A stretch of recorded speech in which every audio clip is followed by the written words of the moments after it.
Toyota does not advertise this the way Nissan does. You can leave a rearward-facing child seat in the middle seat, obviously without a child in it, and move the seat forward so that way you can get access to the third row in the vehicle. Second row seats in the Highlander do move forward and backward as well as recline. That makes it a lot easier to connect this top tether anchor from the outside of the vehicle when you're installing a forward-facing child seat.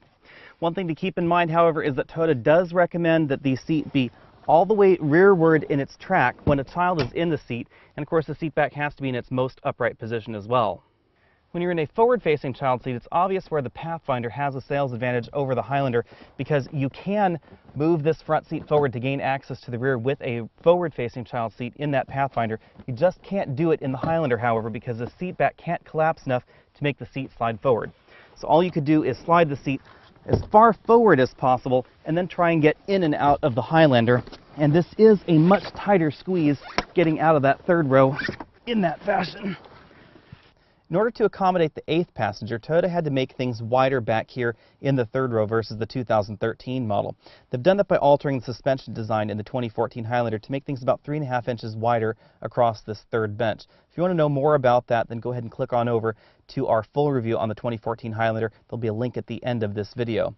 What that really means is they've installed a third seatbelt right here in the third row. That seatbelt comes from the ceiling right over here above this passenger's head. And in order to install a child seat in the back, we do have a top tether anchor for the seat, but no latch anchors, as I said before.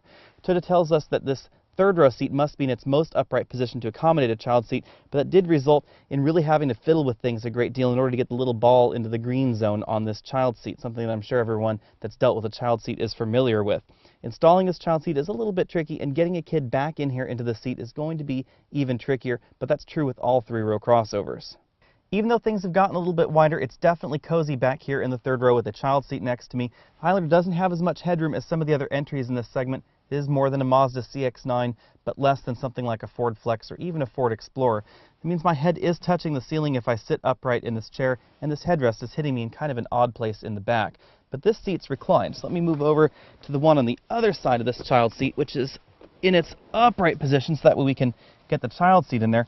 And here it's a little bit more obvious that things are cramped because there's actually more room over there in that 40 portion of this 60-40 folding third row just because of the way the tether anchors are positioned for this child seat. It's really firmly in there, as you can see, and this seat is definitely a bit more cramped than the other side.